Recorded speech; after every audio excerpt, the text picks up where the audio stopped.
Yeah, when we really at Duke, we spaced and we attacked off the dribble. And that was, I think the strength, one of Coach K's many strengths was his ability to adapt.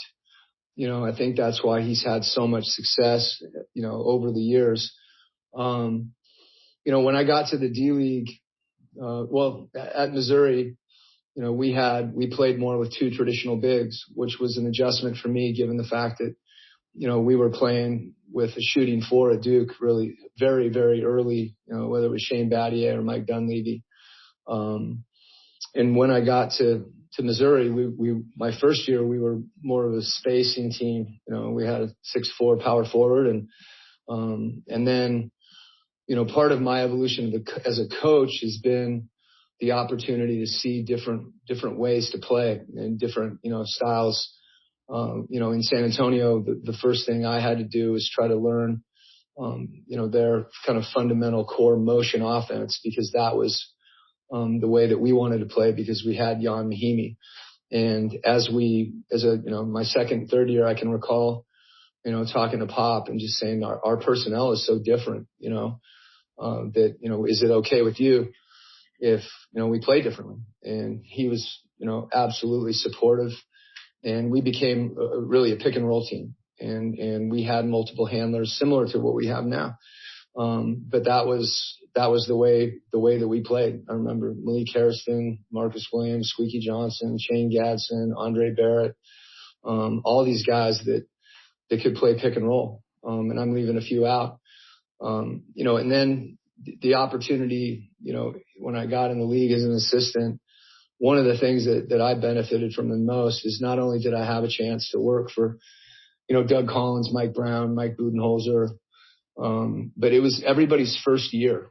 It was the first year for Coach Collins with the Sixers. It was Bud's first year in Atlanta.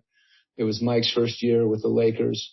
So I really got to see, the way that your philosophy as a coach, when implemented, has to evolve and adapt to your personnel. You don't know those things always on the front end. And I also benefited from that in Europe. We were more of a half-court team when I was with, Coach Messina at CSKA, and, a different style, again, more post-ups.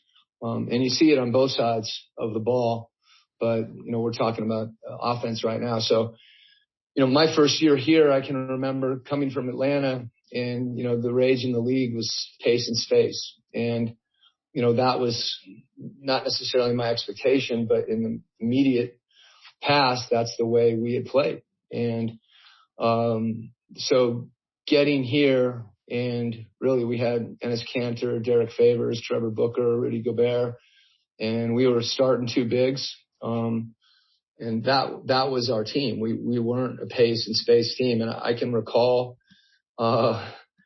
questions about that. And as I evaluated it, that was not the best way for us to play. We weren't going to space the floor. We needed to move the ball and grind through a possession. And we were like a football team, that runs the ball. And hopefully in the fourth quarter, we would wear you down and play great defense. And, that was that. And that was really, that style in one way or the other, fit that team. And obviously, with Gordon Hayward, as Joe developed, we became more of a pick and roll team. We ran a lot of dribble handoffs, but I think we were at the bottom of the league in terms of pace, and we didn't shoot a lot of threes because that, again, wasn't the strength of our team. And we tried to be really good at what we did. And to me, that's the important thing. If we'd have tried to run, the Warriors at that point were, redefining the league as far as pace and space and shooting. And that just wasn't, if we tried to play that way against Golden State, that was their game. So, over a period of years, as the personnel has changed, to me, your job is to try to adapt, what you do to fit your personnel. And the underlying philosophy for me has not changed. We talked about being obviously unselfish and ball movement and quick decisions. But what those decisions were or are does change. So, last year with the addition of Boyan, ironically, we have Fave back.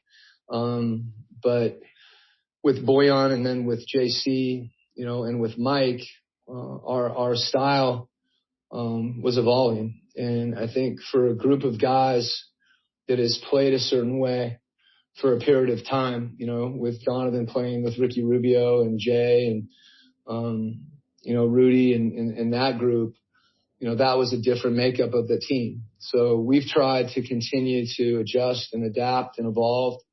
And I knew how we wanted to play at the beginning of last year.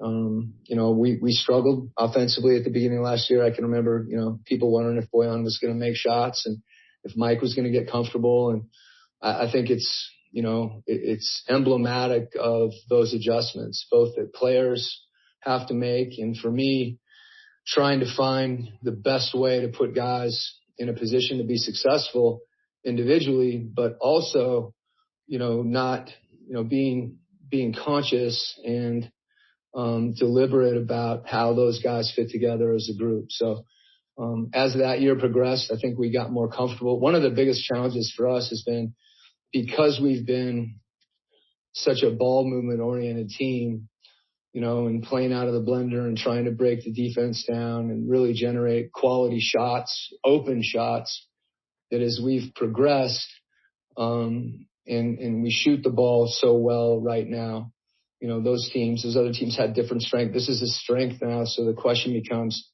how can you play to your strengths? And, that means kind of redefining, for some guys, how they've played over a period of years and really helping them understand why it is we're doing what we're doing. I think that's a big part of it, that, if I've thought it through enough and believe in it, it's my job to communicate to the players, because saying you're going to do it and doing it then consistently, are very different things. So, the players, we're fortunate to have guys that, that are intelligent players that want to play together, because whatever style or system you play, guys that, are unselfish, that will move the ball, that will create for each other, in our case, will run for each other, make an extra pass when that's the case, that allows whatever it is you want to do with a particular team to be much more efficient. And, so now, we don't need to be as open to shoot. And that's why the emphasis on shooting, because oftentimes, a look early in the possession is going to be a better look than we get later in the possession. When you look at all the numbers for us, it's one of the reasons, the more you move the ball, the chances of you making a mistake become greater. If you come down and shoot without passing the ball, you're probably not going to turn the ball over. No different than if you miss, you're going to have more chance for offensive rebounds. But that doesn't mean you want to miss.